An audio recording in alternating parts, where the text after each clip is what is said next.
guiding you to become the hero of your own story. This is the Journey Principles Radio Show, where you are the warrior and we are your weapon.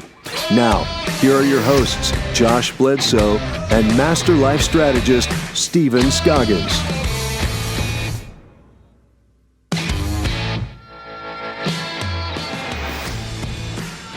Welcome back, everybody, to the Journey Principles Radio Show. Man, I'm excited to hang out with you guys today. We are broadcasting to you live from that beautiful city of Oaks, Raleigh, North Carolina. I'm your show host, Josh Bledsoe, today, and I have my good friend, Michael Garner, in the house with me. Man, I've been waiting on this for a long time because Michael and I are actually like the exact ends of the polar spectrum when it comes to personalities. But every single time I get around him, I learn something new. He makes me sort of slow down, calm down long enough to where I can learn something and shut up long enough to where I can learn something. And Michael is a huge friend of ours at JP. He's been around for a long time. He's a licensed professional counselor and a marriage and family therapist, where he gets to talk to a bunch of people about the things going on with them emotionally. And I promise you this when I tell you that what he does works. We wouldn't bring him here on the show or even anywhere remotely close to the JP audience if it didn't work. I watched him, not actually been in sessions with him, of course, but I've watched him kind of describe some of the tactics that he uses, and I'm enthralled. Like, even I use them in my own marriage just by kind of easing in on the conversation, hearing him talk about it. If you attended our Transform You Live event, or if you've checked out any of the transformyouonline.com content, the way a lot of that stuff is organized really came from Michael. We sat down in brainstorming sessions right here in the JP office, and we started talking about all the content and where to place it, how it would flow, and his high C brain just went into overdrive. I get in that zone. He got into the zone. I get in that zone, and I'm locked in. So, and I learned a long time ago, get out of the way of that zone. Otherwise, that train's going to run you over. Welcome to the show, man. How are you? Good, man. I'm doing great. How are you? I'm good, good. Your week going pretty well so far? It's been a long week, but I've enjoyed only it. Tuesday. It's already been a long week. It's already been a long week. Yes. Probably because you shared with me just a while ago that you got up really early this morning. Very went into early. Work earlier than normal. Yes. An hour earlier than I normally did, and worked right up until I got in the car to come here. Wow. So you just literally back to back car here. The only break you've had is between the car and that seat?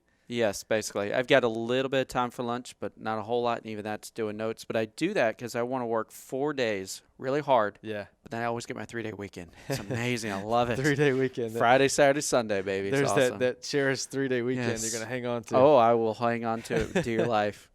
Well, folks, if you're wondering why we keep doing this show in the afternoon too, there's a lot of reasons. One of them is because Michael just shared with me that he sneezes in the mornings 3 times, like every morning. And why is this? This is not relevant at all. I just think it's awesome. Thanks for throwing me under the bus. I appreciate it. I'll pull you right back up. He says every morning he has to sneeze 3 times. And he's like, it's a good thing we're not doing this in the morning, so I wouldn't sneeze on air. And I said, that would be kind of funny. I mean, Brian, would you like to see it sneeze on air? As long as he cleans the mic up. Yeah, I got to hold the mic down out of the way. Anyway, so what we're going to talk about today, and you guys know this, we are inside the emotional pillar this month, and we're going to talk about something new, something that our creative minds have created here, really. It's called the 8 ways to recharge. And 8 is because it goes right hand in hand with the 8 pillars of life, which you can find inside transformyouonline.com. All 8 pillars specifically tailored towards you and what you need to get stronger at, really, right now in your life. And today we're going to talk about the 8 ways to recharge inside those pillars. Now, Michael is a polished gentleman, right? He looks pretty polished. He's got the except for in the mornings when I sneeze. Yeah. Not polished. It's not a polished sneeze face. No, it's not. It's not the queen sneeze. It's not the. It's not that. Nope, that's not that. I can imagine you get the whole body into it.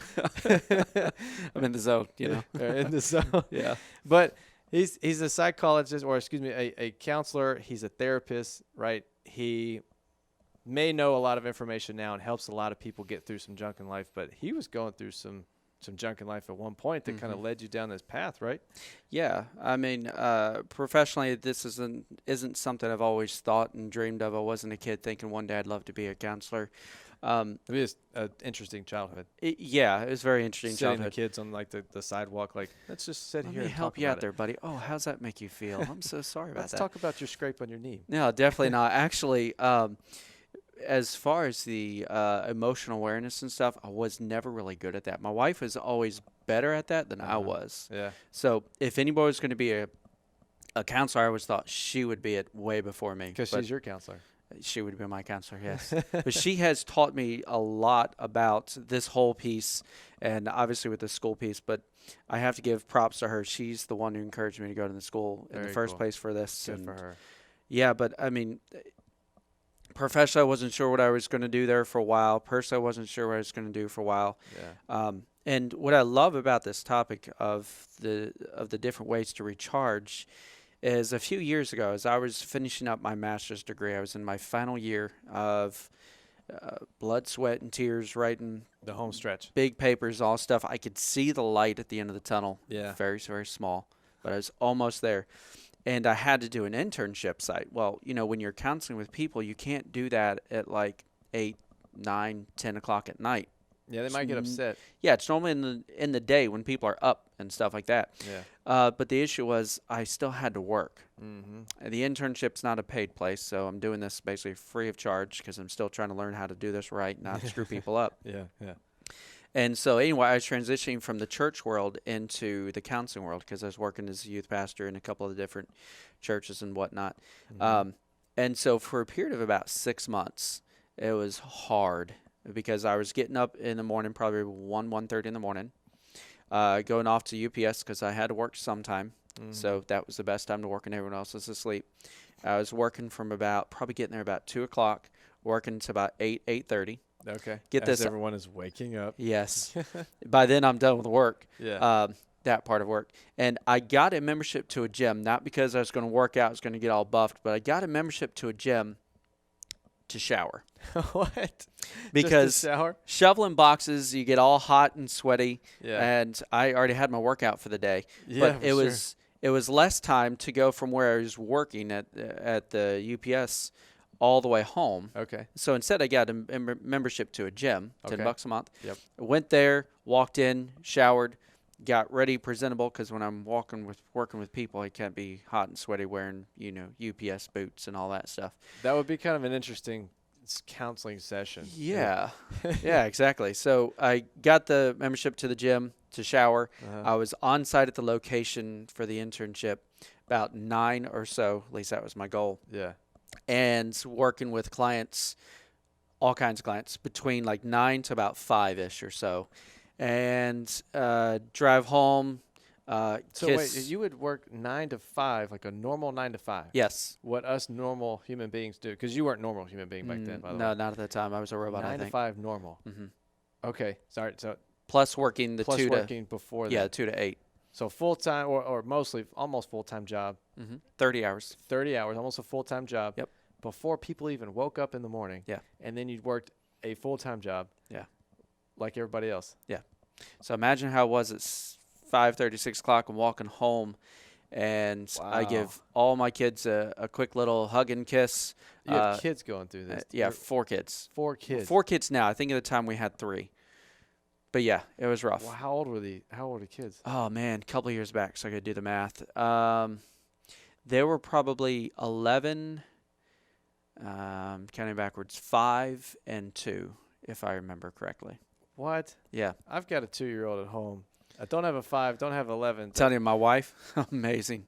Wow. She helped me through it. But I come home, give them all a She quick is a hug and a trooper. kiss, and I still was taking another class at the same time.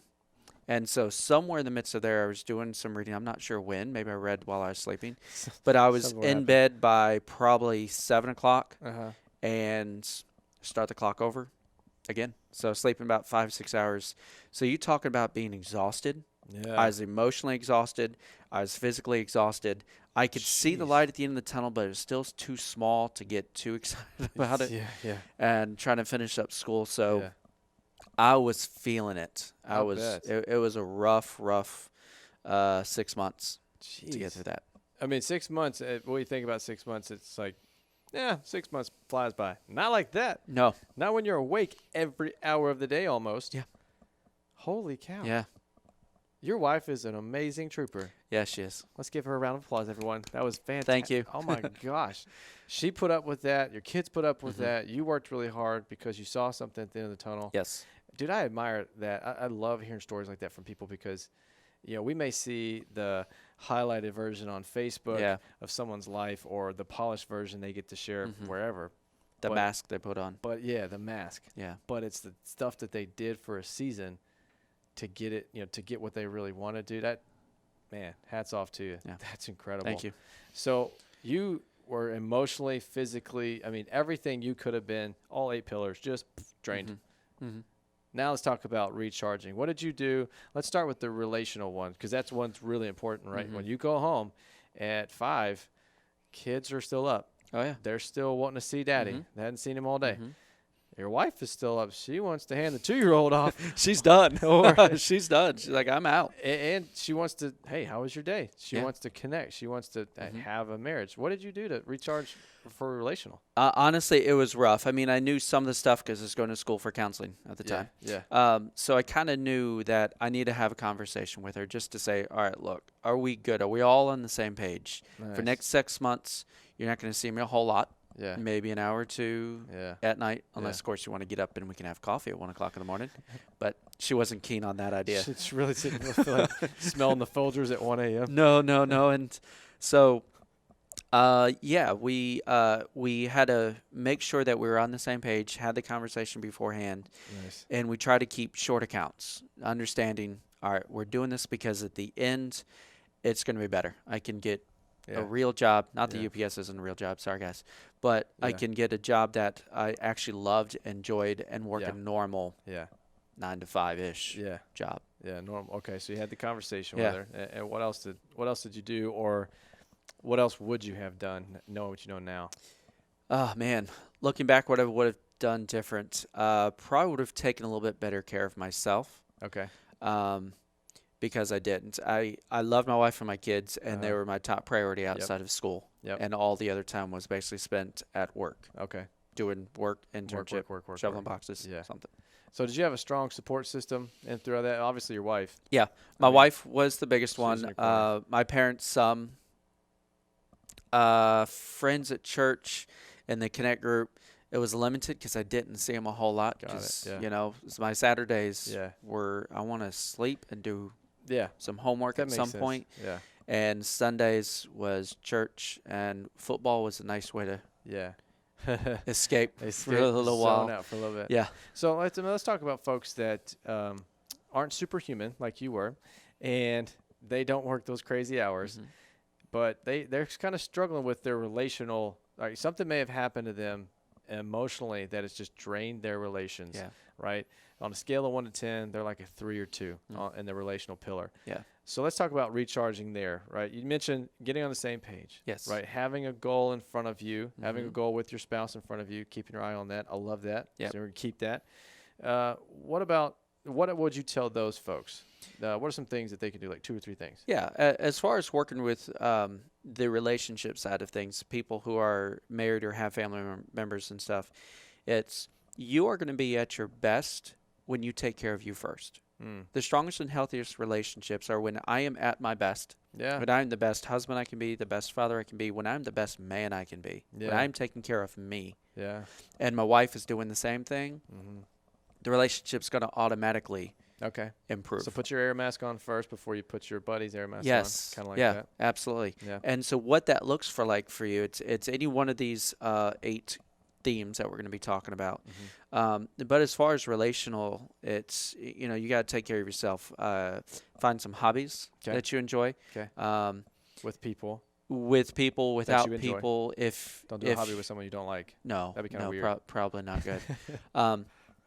If you are a people person, try to find hobbies that are engaging with other people. Okay. What if you're not a people? If you're like me, not that I'm not a people person because I work with people all day, but I love people, but I'm drained at the end of the day. I'm exhausted. Yeah. And so I need to recharge, but doing something by myself. Yeah.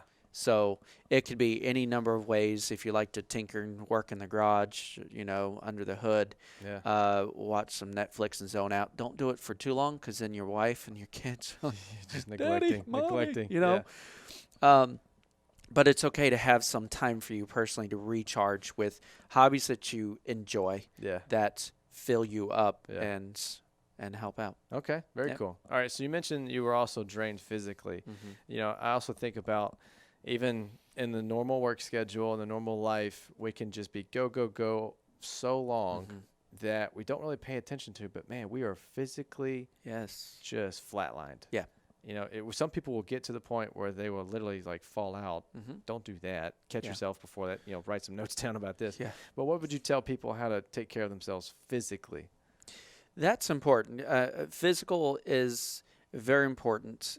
You've got to take care of yourself physically. You've got to make sure that you are in good shape. Yeah. Going to the gym, you're Yeah. eating right. Yeah. Because if you don't eat right, that messes up your body. And if your Oh my body's not gosh, in good yes. shape, you're not all where you need to be. No. and From the it's so- cognitive side of things, I'm the glad you say relational that side. too, because we talk about like physical. People think diet. People think Yeah, exercise. yeah.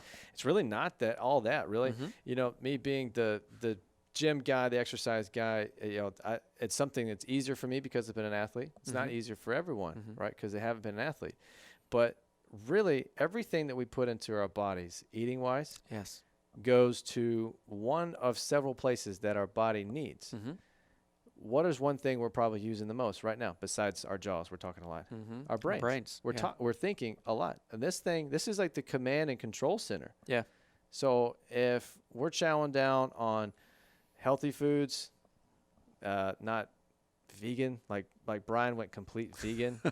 He's really in good shape, and like he's healthy now. He's in really great shape. But I don't think I could do that. Yeah. But something like along the lines of a very healthy, balanced diet, and you got blood circulation. I noticed that my brain was firing on all cylinders, if that makes sense, right? If I'm not on a good diet, if I'm not on a good sleep schedule, I mean, my 8-cylinder car is now like a 2-cylinder. Oh, yeah. It's rough. Yeah. That's So rough. that's a good point, right? Yep. I mean, I wanted people just to really understand that it's not just about the bod or, getting ready for the beach. That's got nothing to do with it. No, absolutely. I mean, even from the physical standpoint, the power of touch Yeah. is very, very important. Yeah. I was reading an mentioned that article before, yeah. not long ago that actually when you touch, it releases some sort of love hormone. Okay. Okay. It actually releases the love hormone oxytocin. Okay. And so the more you can touch somebody, please be your spouse. Okay. Moderation, or your please. kids. Moderation. Or the bro hug. Yeah. It actually improves love. Wow. It improves the feeling of love. Connection. Yes. Feeling of connection. Absolutely. The Yeah. couples who are doing the best have a strong physical connection. Yeah. They touch each other. They enjoy each other. And Hold hands. yeah, guys, that's not just sex. It's holding hands, the back rub, the foot rub.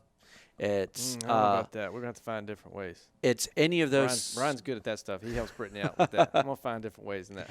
Yeah, it's just any way that a couple can touch. I've Yeah. worked with some couples as well where they're really struggling in the relationship, and when we get down to the physical piece, very little to no touch. And it's hard. That in and of itself is getting in the way of communicating, getting in the way of dealing with conflict. And they don't even know it. And they don't even realize it because they just don't touch. Well, I get it because they don't like the other person. Yeah. But there are some safe ways Yeah. that you can start. And so part of what I've helped couples with is what are some safe ways that you can touch? Yeah. What are those? Yeah. It could be a simple hand holding. It doesn't have to be like hand in hand walking down the store to the grocery store or whatever. It could be while you're talking, a hand on the other person's knee. Okay. It could be a side hug. A side hug. It could be, those sorts of things like, hey, man, I'm here for you. Like one of those not committed hugs. Yes. Like one of those. The little side thing. Yeah. Yep. Or But- the hip hug, if someone comes, you got to The jerk. slide it with the There you go. Yeah. Yep. Yeah. Okay. So what you're saying is that even something as simple as a handshake, Yes. we call it the bro hug, Yep. right, for guys. That's a great Fist way. bump. That's a All great way to those show things. connection. Yes. I actually taught someone the fist pump today. Really? I had to teach someone the fist bump. How old's this kid? I I'm not going to say how old I think she is. Oh, okay. But she's older than me. Okay. And it would have been awesome if my 2-year-old was there. Yeah. Because he does it. Anyways, so what you're saying is that releases a hormone Yes. of connection, of love. That may be a great way for people to get rekindled back with someone that they want to. Yeah. A intimate relationship or just a friendship. Professional relationships. I mean, that's how we greet each other. Yeah. Are the the handshakes and those sorts of things. Solid handshake. Yeah, absolutely. Perfect point. Point. You know, one thing that I've also noticed with the physical and something that's helped me, I'm a high I personality, right? I'm just a party looking for a place to happen, as we like to call it here. Also, a high I will dress nice, right? They like to stand out. And I used to like to stand out. I still do to some point, right? But it's not like an important piece to me. I like to dress nice like this just because it makes me feel Yeah, true. like on my game. Yes. Right? If I throw on a T-shirt and some shorts and tennis shoes, you can bet that, A, I'm either just going to work out today at some point or I've got some chill things to do and I don't really need to be on my game. Yeah. But that really lifts me up physically. There's a way for me to recharge, to dress nice, you know? Yeah. So put on some nice clothes. Even if you're not going anywhere but just to the store, put on some nice clothes. See what it does. Stay-at-home moms, classic. They like to be very comfortable during the day. Yeah, like yoga pants all day. Yes. Every day. And it can there's, it can be a little depressing at times. I'm going to pay for that yoga pants comment, aren't I? I'm not saying anything. I'm going to leave that right there. But yeah, for the wife or for the husband, when they come home, say, hey, couple of bucks, Starbucks, go grab yourself a coffee. Or just dress up, have a night out in the town. It just boosts their spirits. Yeah. Because they feel so much better. Yeah. It's definitely not the high heels because that would kill me. So it's got to be the clothes themselves. It's got to be the clothes.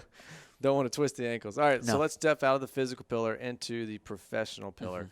How can folks recharge themselves professionally?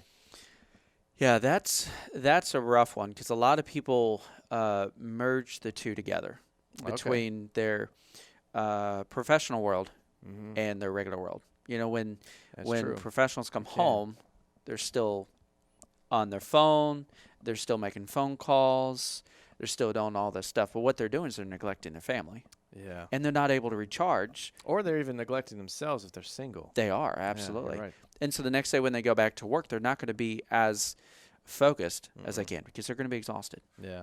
So one thing that I work with the busy professionals is managing their time well. Yeah. Stephen Covey, the whole 4 quadrants and stuff is important. Find the different times of the day that you are most productive and try to get the bigger, more important tasks or projects done at that moment. That's good advice. And managing your schedule well. Now, some people don't really have a lot of control over their schedule. They're just told to clock in at a time, clock out at a time. True, yeah. So with that, it is even professionally is make sure that you're taking care of yourself on the outside of work. Right, yeah. So that when you get back to work, you are ready to go. That's kind of like the whole leave it work at work kind of piece, right? Yeah. And then you've got those of us who have more control over their schedule like I do. Yeah. I take a day off, like tomorrow I'm going to take a day off or whatever. Yep. I can do that. Yep. So what I do is I structure my day. Like I said, I work hard 4 days, but then I've got that ability to manipulate my schedule to enjoy the 3 days off. Yeah. Excellent. And I forgot where I was going to go after that. I think you're leading into something that, honestly, I didn't even know about until after I had hit. I was like at the edge of that wall, and I could just feel it coming. Like I felt just bogged down, overworked, and I really didn't have like a strenuous job. Like before I went to college and everything, I framed houses, I did landscape, and I consider those strenuous jobs. Oh yeah, working out all of the elements. All right, this is when I was in the military, and I was working 5 days a week, normal work schedule, but I would come home just exhausted. And I'm like, what in the world am I doing? Like, why am I tired? I'm not doing anything physically exerting myself. What I was doing is I was mentally and emotionally exerting everything and not recharging my battery. So one thing that helped me was if I needed to, I would take a lunch break, like actually take a lunch break, right? What is that thing that you call lunch break? Right, I'm about to explain it. Ron's probably going to look at me like, what are you talking about? Because I don't really do it a whole lot here either. Yeah. Right? But I would take my lunch. I would get in my truck, and I would drive away from the place that I worked. And I found a nice quiet spot still around work, and I just eat my lunch in the truck. I would take a book with me, or I listened to an audiobook while I did that. I would kind of get around nature if I could, right? And just basically unplug for that 30 minutes or an hour, wherever I was going for a little bit, right? That was in the middle of the day. I would come back always a little bit more pep in my step. Yep. Not completely recharged, but the second half of my day was way better than it used to be. Yes. And then on the drive home, I learned a little thing called leaving work at home, or by the time you pull into the driveway, all the frustrations of the day, all the stuff that's like still going through your mind, pick a tree and mentally hang it up in that tree. Yep. You know, for the people that like do like the old school walking to your front door, like, honey, I'm home, right? Yeah. Hey, Lucy, I'm home, that kind of thing. Leave it at the doorstep, right? Yep. Leave it there, because my wife and now my son, they didn't do anything to cause any of the pieces of the day that I just had. Yeah. Right. And if you're in a bad mood because of what happened at work, the people who are going to deal with it, your wife and the kids. Exactly. Yep. And if you're a single person, man, wearing that all day, every day, you're not going to last. No, it wears not you at down. all. Not at all. All right. So now we've kind of talked about the professional pillar. Let's talk about how to recharge financially. All right. We're not talking about actually recharge your bank account like build we can't do that. I haven't figured that out. You know, we're heavily in the search. Yeah. We're hunting for it. But let's talk about financially. There's the thing that Nikki and I are doing right now is getting out of debt. That is actually recharging us financially, emotionally, because, you know, let's face it, finances is the number one reason why people get a divorce. Yes. It's one of the number one reasons. That's not a real thing. One of the top reasons that there's only one number one. Only there's one. not one of the ones. See, I knew you were going to point that out as my high C friend, so I corrected myself real fast. But it's one of the top reasons why people are depressed. Yes. Right? There's never enough money. There's always more month than there is paycheck kind of thing. And you get stuck. You just get stuck, man. And if you think about it emotionally, not factually, you are always stuck. Yes. So what we did is when we decided to look at it factually and get on a budget, we're on the Dave Ramsey snowball effect. Yes. For anyone who doesn't know what that is, just Google Dave Ramsey snowball. Don't look at the images. There's some kind of funny images, I'm sure. But Dave Ramsey Solutions has a snowball effect that he teaches in Financial Peace. And it teaches you how to just snowball your way out of debt, right? It's a bit of a journey. But when we think about finances, we always go back to that. That's kind of like our light at the end of the tunnel. Yeah. Right. Yeah. So that's kind of what we do for getting out of debt. What are you going to tell people for financial? With that, I mean, I think the reason why it's so important to get yourself out of debt is because the reason why people work in jobs they hate, because they feel stuck. That's a good point.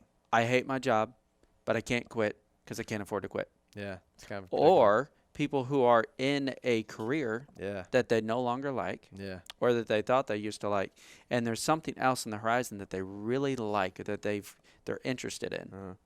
They're afraid to make that jump because, again, they can't afford to make that jump. That's safe security. Yes. Yeah. So it takes a lot of sacrifice to be able to work yourself out of the debt and stuff. But when you do, oh my goodness, it's so freeing. I mean, imagine going home, opening up your mailbox, you pull out a bill, $900 medical bill, whatever. Then you go to your bank account and you got $200-300 in there. You're going to feel it. Like, you just made me feel anxiety. Yeah, it's just like, how long are we going to be paying on this for the next 30 years, like our mortgage? Or imagine going home, open up the mailbox, you get the same medical bill, $900, but then you go check out your bank account, you got a couple thousand in there. Yeah. Yeah, it hurts writing out that check. Right. But imagine the freedom that you've got whenever it's sent. And it's like, I don't have to worry about that anymore. It's done. You're done. Yeah.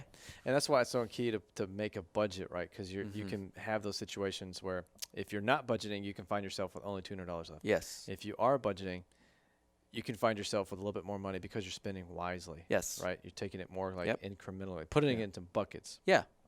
Right. There's a lot of things that Dave Ramsey and their awesome organization talk about. There's even the envelope approach, putting cash in an envelope. That's the only thing we're going to spend. Yes. Right. Which I've heard you talk about too, like the whole budget for a treat. What's that about? Yeah, I was going to say, make one of your line items something fun. Line item for date nights. really important, and your Very husband much. or your wife will really appreciate it. Yeah. Line items for things that you need to replenish yourself Yeah. with. Yeah. Like if it's like, you know what, some days I would just like to get out and after a long, hard day, go and grab a movie with some buddies. Yeah.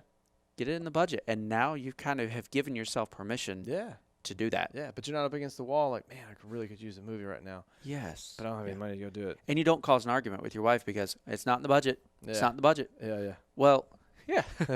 Now it is. Now it is. Yeah. Now, obviously, it takes some communication because your Yeah. wife's like, well, what about me? I want something in there to get Yeah. nails done or hair or whatever they all That's do. important. That's Yeah. important stuff to treat yourself. Budget a treat for yourself. Yes, So it doesn't absolutely. feel like work all the time. Mhm. That's kind of the way I feel. Like a budget sounds like work. It sounds like something you just need to grind it out for years. Mhm. That doesn't sound like fun at all. No. Right? Budget some fun in each month Yes. so you don't burn yourself Yeah. out. And you're planning for your future that way. You know, Nikki and I just did this. We went down to a little getaway. We budgeted for the getaway, right? And we had just a couple days in Myrtle Beach. Mm-hmm. You know, and part of that was we checked out a timeshare, Mm. right? We're on one of those like quick trips that they send you in the mail. Like, if you take this 2-hour tour, your hotel stay is X amount of dollars off. And I'm Yep. like, sweet, I'll sit there for 2 hours. That's fine. I like that. I like that discount. Yeah. So what we did is we sat down and we went through the timeshare. Mhm. Fantastic Hilton timeshare, right? I mean, it was just like, oh, everything's amazing. And the whole time I said, I knew it's going to be way out of our budget. We Mhm. hadn't budgeted for it anyway. So even if it was like $5, it's out of our budget. Yeah. Right. But what we did at that point is we were able to dream, build, and plan for the future. Yes. Like we realized that, hey, time sharing with the Hilton is something that we would like Sure. to do. Mhm. That would be a fantastic way to go on vacation. Mm-hmm. Now we have a number, we have a goal, Mm-hmm. we're planning for the future. And you don't have to go in debt in the process. You do not have to go in debt in the process. Yes. Like it is okay, trust me. They walked us out the door. It was fine. We said no, right? And we know personally that Mhm. that is down the road for us, Mhm. but man, it's going to be so much better when we get it down the road. Yeah. Yeah. So planning for the future is obviously going. All right. So now let's talk about like from a financial standpoint, contribution. You know, one of the best things that we've done here in Stephen's added to the 8 pillars of life is the contribution piece because it does something to you, Yes. recharges you when you give back, right? Mhm. So we'll talk about the financial, since we go from finance, we'll talk about that one first, Mhm. right? So what would you advise folks to do in giving financially? Tying it back in with the finances, budget it. Yeah. Okay. know, Stick it in the budget. What- Makes sense. whatever yeah. that is. Make it a line item. Got Yeah, it. and it could be line item for, for the church or Yep. for this place or this place, but you can also have a little budget of just, I'm going to have a little extra. So if I run across a single mom Mm-hmm. and the Lord lays it on the heart to help them out, Mm-hmm. I've got it. Yeah. You can do I've it. got a budget. You can do it. And it feels so good Yeah. when you see a need that's being met Uh-huh. and you can help. Yeah, and you you know? never know what type of saving grace that $10, $20 really Oh, is. yeah. Yeah. Yeah. Okay, let's say that, folks are talking to, they don't have the finances to give, which Mhm. is totally understandable. Nikki and I have been that way. Yes. We've even been that way now when the budget has been tight inside of a month. Say if Mhm. we've got to pay for something like a The car part, $900 medical bill. $900 medical bill or a car part going out, right? Mhm. Now we've got to put more of our resources to that, so it's got to pull from something. All right, so how can we how can we give to other people if we don't have the finances for it? What do you think? You can give back with your time. Yeah. You go can on. give back if there's something that you're really good at Okay. and What that do you you mean? enjoy doing. What do you mean? Like I know of a friend of mine. He loves working with young boys Okay. and building them up. So he Okay. works with like the Boy Scouts or the Cub Scouts, Okay. or within the church and stuff, working with the boys and helping them Yep. develop and become men. Okay. So he's giving back of his time, but it's also something he's really good at. He's Okay. good at mentoring these young boys Yeah. to learn how to become strong men. Nice. Yeah. Very cool. Something happened to us this past weekend too. We're sitting in a breakfast diner, and we're sitting there just kind of hanging out, eating breakfast, just the two of us. Mhm. And it's a full diner. There's people at every table. Yep. The lady comes up and it's check time, so I go to reach for the check, and she actually says, "Actually, no, I don't have your check. The couple right next to you actually paid for your check." Wow. And I was like, no way, we just got rack attacked, man. And Nikki knows what that means. Rack attack stands for random acts of kindness. And I said, yo, we just got attacked. That's awesome. Yeah. So I put it out there on social media because I thought it was so cool that someone else is out there doing that. Yeah. You know, and it felt fantastic, right? You know, that couple doesn't know us. We didn't know them. We never, I mean, I may have just said, hi, you know, walking by them. Or I don't even remember if I did or not. Yeah. But they had it probably in their budget to do that. And that made us feel amazing. And it led us to pay it back, right? It led me to, on our way to the timeshare tour, stop at a Starbucks and do the same thing, just pay for someone else's Starbucks, you know, right behind me. Yeah. Man, it's funny. I don't even think the people even like knew what happened, but the girl that did the checking out at Starbucks, you could tell it made an impact on her. And she was like, what's rack attack? So I explained it to her. I said, well, this just happened to us literally like 30 minutes ago. And I just felt like we needed to pay it forward. And this is what we're doing. And you could tell like it sparked something in her. Yeah. It's like a, you know, little rippling effect. Yep. Yeah. So that's one way to do it. It's a very small way to do it, you know, but it feels fantastic. It feels really You've good. done it on a big scale though, right? You've done it on a mission trip before, huh? Yeah, like one thing I've really come to enjoy over the last few years is giving back. And so there's our church sponsors kids, children from a very remote island off the coast of Indonesia called Mentawai. Okay. Mentawai, got it. And so it's a long, long trip there. Yep. But it is a high poverty, a lot of very difficult basic needs are not being met. Yeah, basically. Okay. You know, so we're it's like a third world country. Oh, kind of third thing? world country to the extreme. Like I was reading a statistic when we first got involved. It's changed over the time that we worked with them, but I think it was like 1 in 5 children don't make it to age 10. Wow. Imagine that. I've got 4 kids. You've got 1. Yeah. One of our kids not making it to age 10. Holy cow, dude. That is tough. So my heart was pulled in 1,000 different directions with that. So I was like, Jeez. I want to be part of that. Yeah. And it felt so good. Now, it was hard. Yeah. It was a long trip. Yeah. It was probably 3 days travel there, 3 days back. So that's a week of travel. Yeah. Also 3 days like travel into Mentawai. Yes. Okay. Yeah, I think the flight itself was probably 30 hours. And then we had some boats. We had taxis. Taxis? Yes. Ubers? Yeah.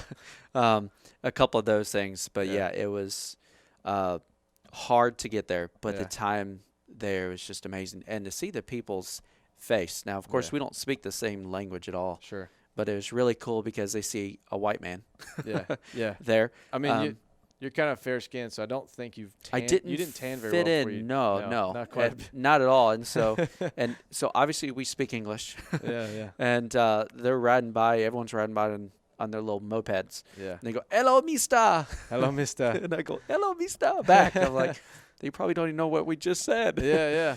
But yeah, it was a nice it was gesture. great giving back. And what I found is whenever I am giving back to them, I'm actually getting so much more in return. Okay. It's really cool. Like I first learned that the power of that through a T-shirt. A T-shirt. A T-shirt for my birthday a couple of years back, many years back now. Yeah. One of my colleagues got me a shirt from a missions conference. Okay. And it says, "I need Africa more than Africa needs me." That's a good point. And I said, "What? Like, how is that true?" That's what it read. Yeah. And she goes, "Well, flip the shirt inside out, and it's got the whole story." And I read the story, and it's talking about how this person went to Africa with the idea, I'm going to shape their community, and we're going to make change. And he said, I don't know if any of that stuff was implemented, but coming home, he felt so good. He felt like he did something. Like, he made did an something, impact. but also Yeah. they did something for him. Yeah. He learned I believe it. it's okay to be simple in life. I believe it. It's okay to sit back and relax. We don't have to be going 100 miles an hour at all the time. So he learned tremendous lessons. I've learned the from same giving thing back. by going to third world countries. Man. Yes. We come back to our first world problems, and they are not even worth a 5-second delay. Yep. They're really not. They're not worth it at all.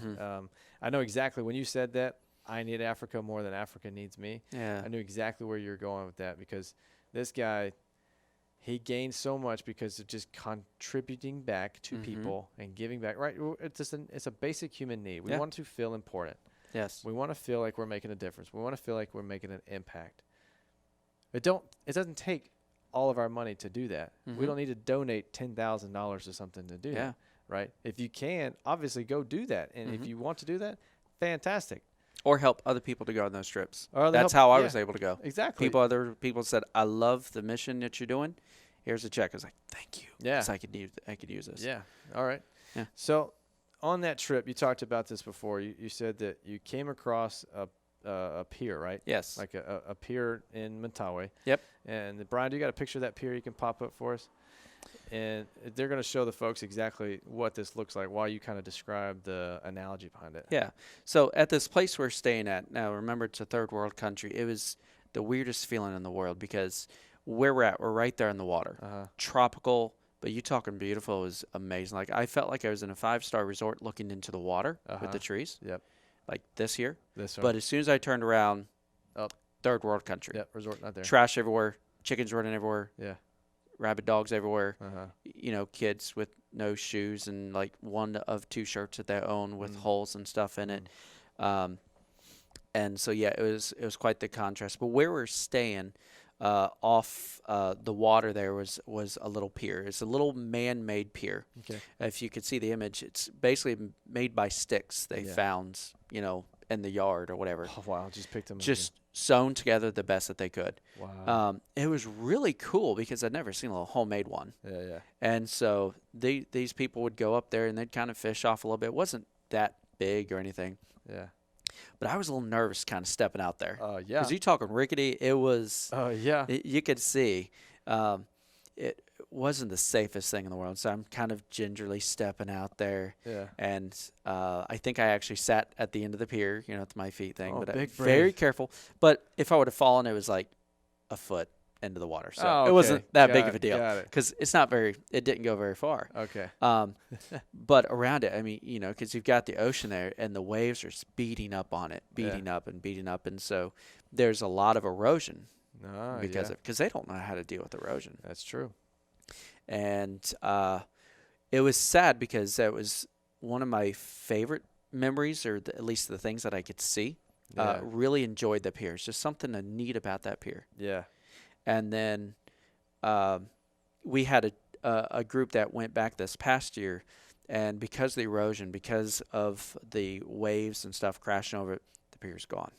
Oh no. I was almost heartbroken. Like, oh my goodness, the pier's gone. Yeah, like, it had like a symbolic meaning for you. yeah, because it was so relaxing. Yeah. To sit at the end of the pier, very shaky. Yeah. But sit at the end of the pier, and it's like, this is nice. Like, I'm not sure if I feel totally safe right this moment. Sure. But if I can get my mind off of everything else going on around me, third world country, this is amazing. Wow. Yeah. Wow. Beautiful it's view. just taken away from the storms and Yeah, the water, yeah. isn't it, man? Yep. You know, that's something that, I mean, hopefully the folks can draw the analogy to now, and why we chose to put it in here is, you know, this whole episode is teaching people how to deal with the erosions of their emotional downfall, really. You know, the stuff that's eroding at their emotional drain in each pillar, right? It's not just the emotional pillar, it's all 8 pillars that are getting eroded right now. And if we're not careful about it, one of those things could go out from under us. And you can't stop the wave from coming. No, you really can't. You cannot control your situation no matter how desperately you try. Yeah. I love my wife, but I can't control her. I can't fix her. Yeah, that's true. She loves me, and no matter how hard she's tried, I'm stubborn. She can't fix me. She can't change me. I have to be the one to change myself. That's exactly what we're teaching people here. And, you know, moving into one of the most strongest ones is spiritual. Yeah. And everybody that watches this show and understands JP, spiritual does not mean a religion. Spiritual means something deeper in the meaning of a spiritual balance and something that really is your anchor. You know, one of the stuff that Stephen talks about is really reflection.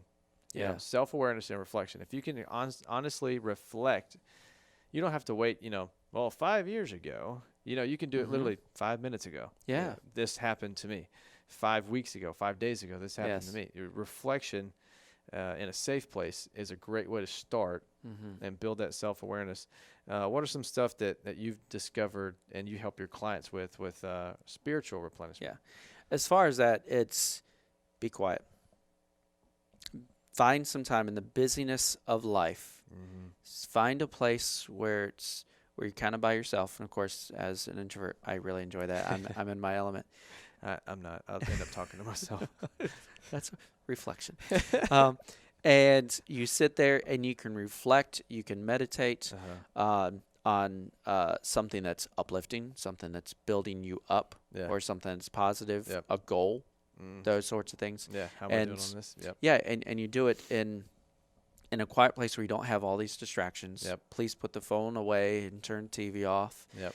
Sometimes music can help get you in the zone, but if it's distracting, obviously, turn it off. The right kind of music. The right kind of music, yes. Yeah.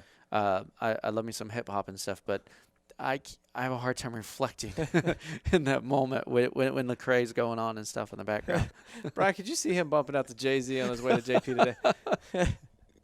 I will on the way home. How about that? I will on the way home to get my energy back up. Yeah. Anyway, sorry, Jay-Z had a song going through my head now.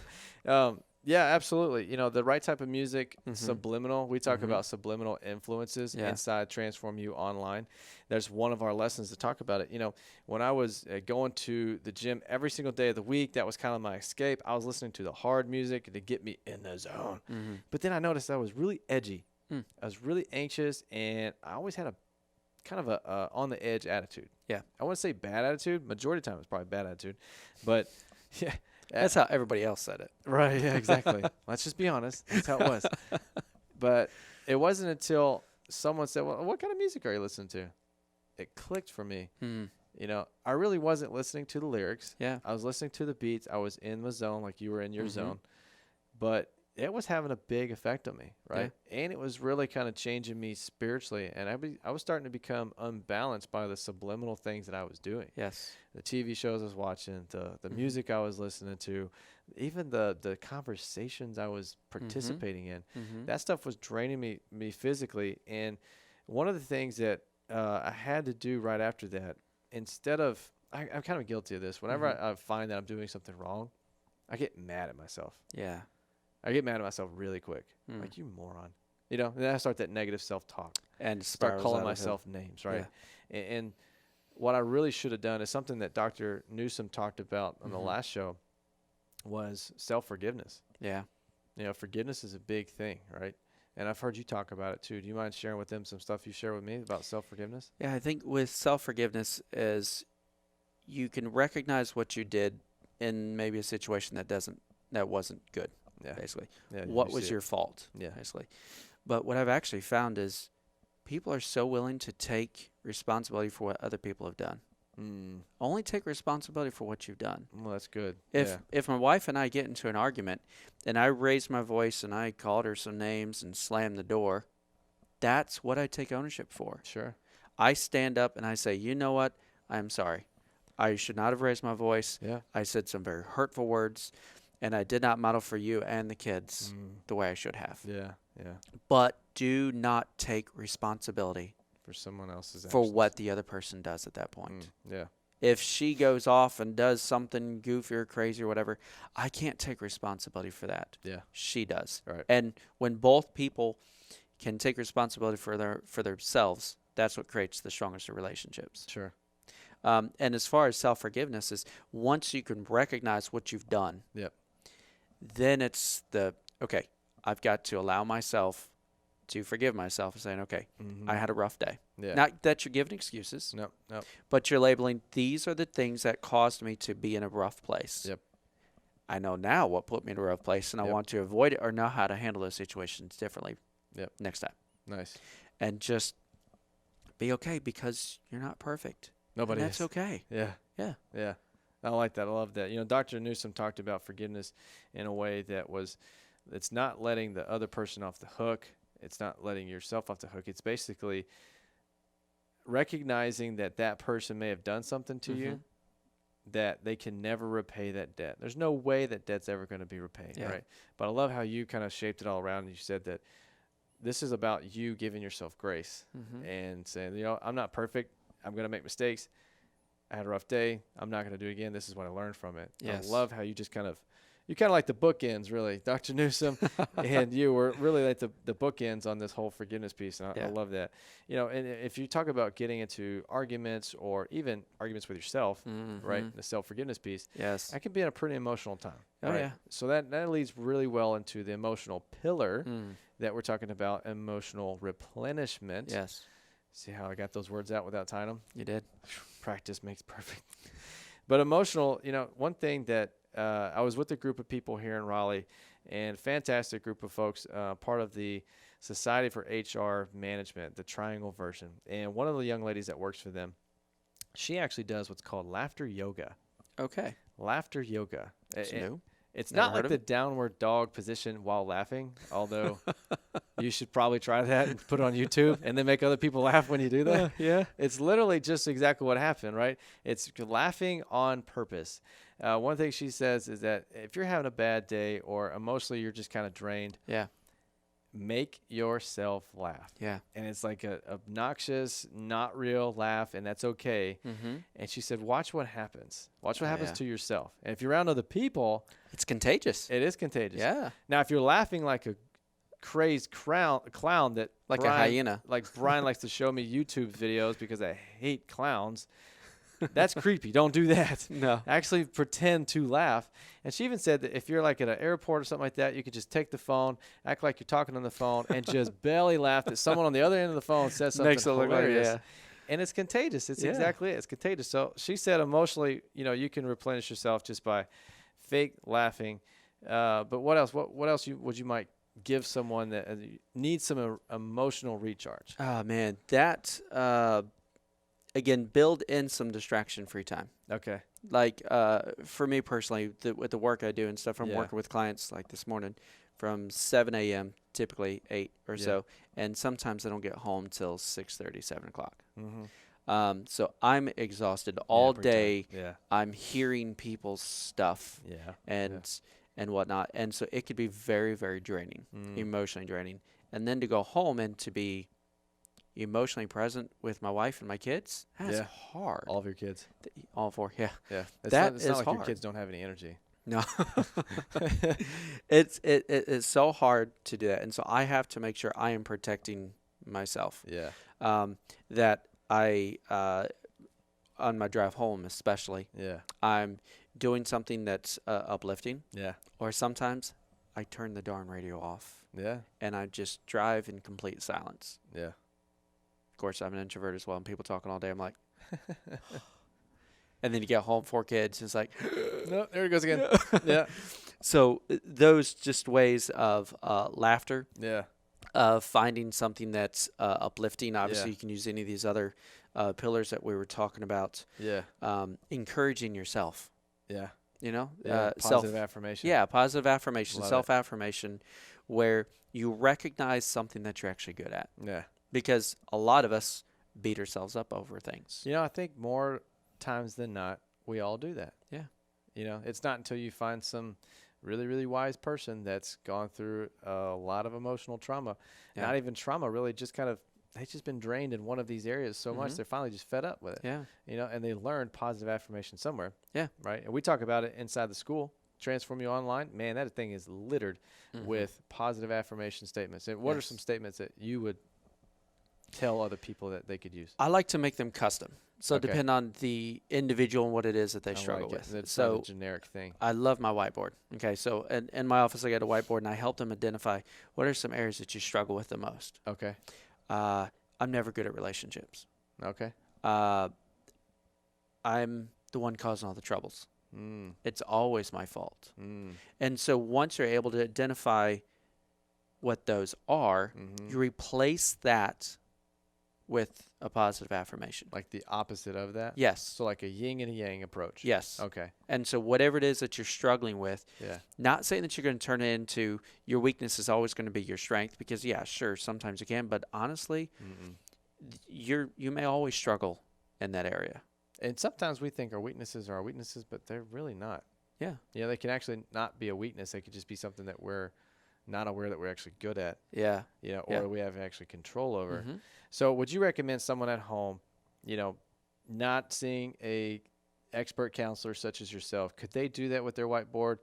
I mean, could they literally just write down like, I always start the fights, or Yes. I'm late to everything, or blah, blah, blah. Could they do that? And then, on the other side of the paper, draw a line, put down everything that's the exact opposite. That's basically what I do in the office. And it's safe. And they it's can safe do for them that to on do their at own. home. Yep, they Okay. can do that on their own if they don't want to write on the whiteboard so everyone can see it, because their wife may add some things to it, or the husband may, oh yeah, what about this?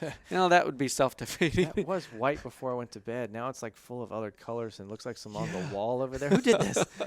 And there's a piece of paper attached, and you unroll like It Santa's says Christmas. So You could always do it in a little journal, or just get a Word document and type it up. Yeah. And if you're afraid someone's going to see it, delete it. Yeah. Close it.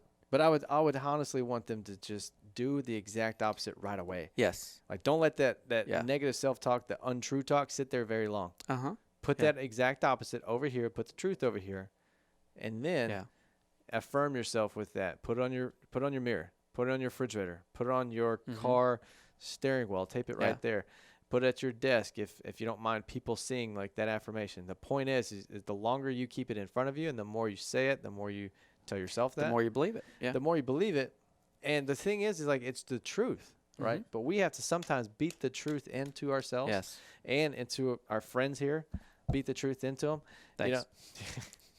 Well, it was a good payback earlier with this. Yeah.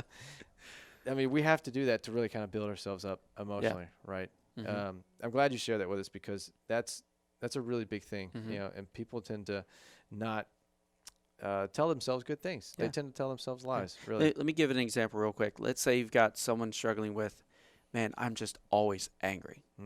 Okay, well, anger's not always a bad thing. Anger can actually be turned into a very good thing if it's used constructively. Yeah. Okay. Yeah. But you can replace that phrase from I'm angry to I'm passionate.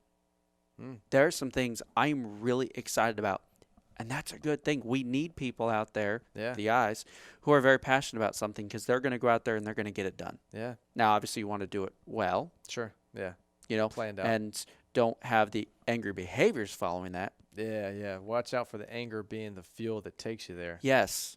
Like if I get angry because of some sort of injustice, but if that anger fuels me to make a change in that injustice, boom, that was phenomenal. That was great. It worked, yeah. Versus taking the anger and just, bad-mouthing everybody, and these people always doing this and these people always doing that. That does no one any good. I'm just contributing to the problem. That does no one any good, including the person saying it, man. That's a great example. Thank you for sharing that. All right, the last pillar we're going to talk about is intellectual. One of our good friends, Doug Stewart, talks about mentorship, right? He's got a fantastic talk out there on mentorship on YouTube, or you actually can go inside Transform You online and see his whole talk on mentorship, really, because he was one of our speakers that talk about mentorship. Great podcasts and all that stuff. Yeah, fantastic podcast. I find that mentors, really you need a mentor in probably each one of these areas. Yes. One person could be a mentor in multiple areas, but just make sure that person is where you want to be in that area, right? It'd be like Michael and I, or Michael coming to me for like basketball mentorship. Not a good idea. Okay, good. Now I know. Not a good idea. But if he went to Amber, our other team member, who used to play collegiate basketball, she could teach you how to ball, right? She knows that, right? She's a mentor in that area. She's done it. She's good at it, right? So that, to me, all right, so you got to find someone that's where you want to be in that area. And something that I didn't know early on until, I don't know, almost out of the military completely, was it's not the mentor's job to come seek you out and say, hey there, young man or young lady, I'd like to grow you up. Let me help you out, yeah. It is not, that doesn't happen, right? It is your job as the mentee to go to that person and say, hey, look, here's what you told me last time. Here's what we talked about. Here's what I did about it. I got a couple questions. Did I do this right? Or what's the next thing I could do? You're showing them that you're invested in the relationship. Yes. You're showing them that you're invested in the advice. And you're willing to put in the work. Exactly. Yes. And you're using it, right? So that's just my take on mentorship. It's a very small take. It's just something I've learned. Again, check out Doug's talk on mentorship, especially inside the school. But you talk about some other stuff on intellectual, right? What are some stuff that you want to really bring to light? I think one of the biggest eye-opening parts of my life growing up is self-discovery. Growing up, I was a little chameleon, basically.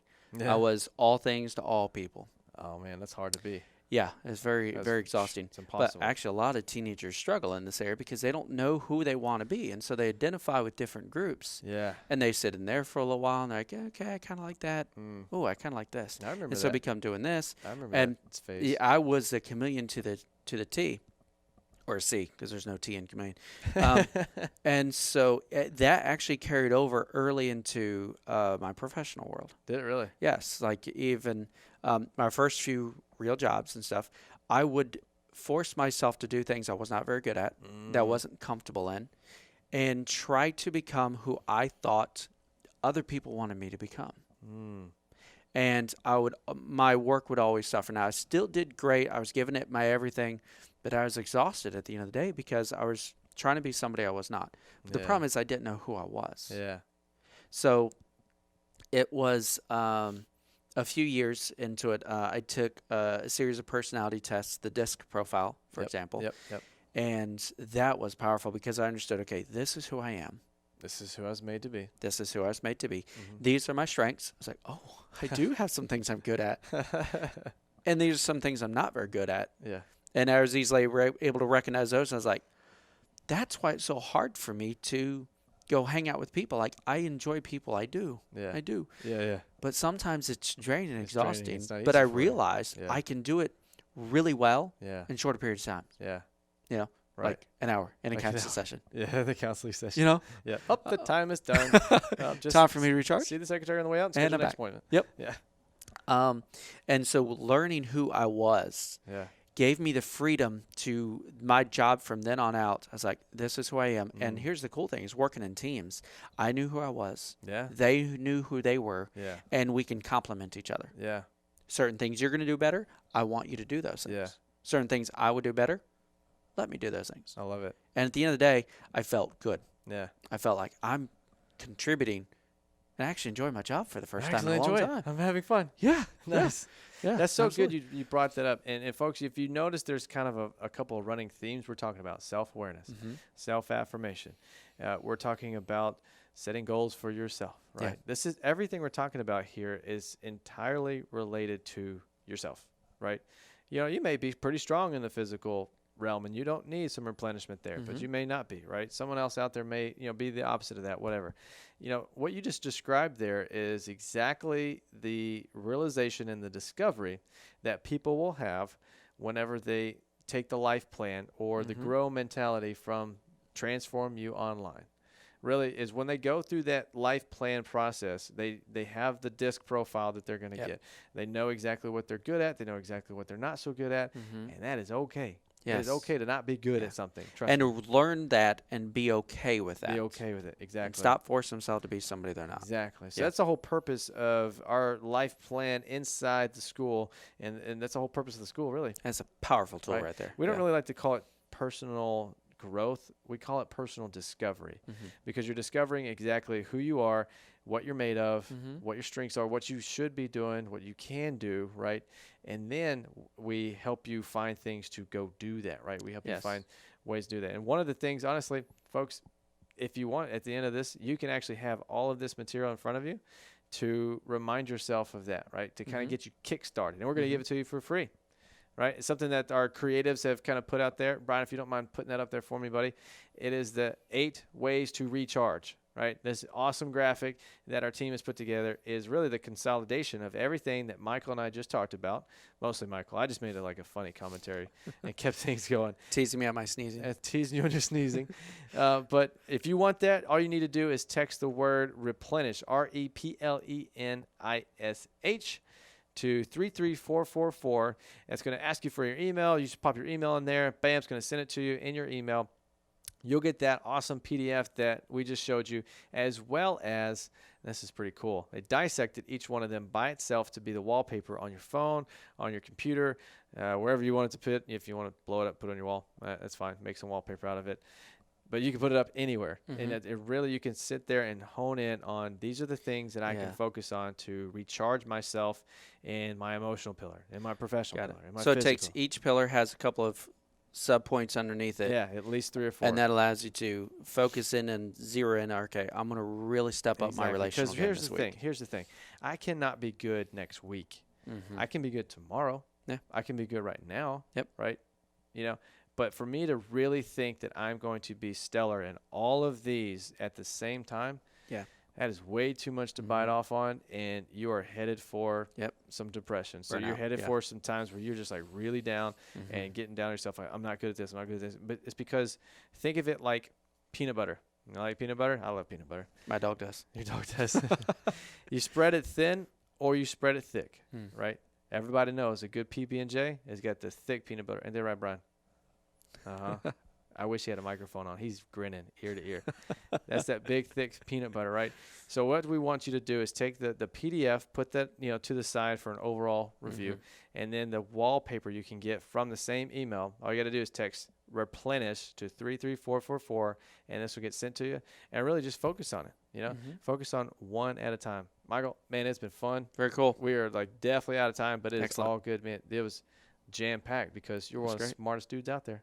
Thanks. I appreciate it. All right, man. Thanks. Thank you. Hey, folks, we can't wait to see you guys next week on the Journey Principles Radio Show. Download that today and get your information and put it to use, and we'll see you guys next week on the show. Take care.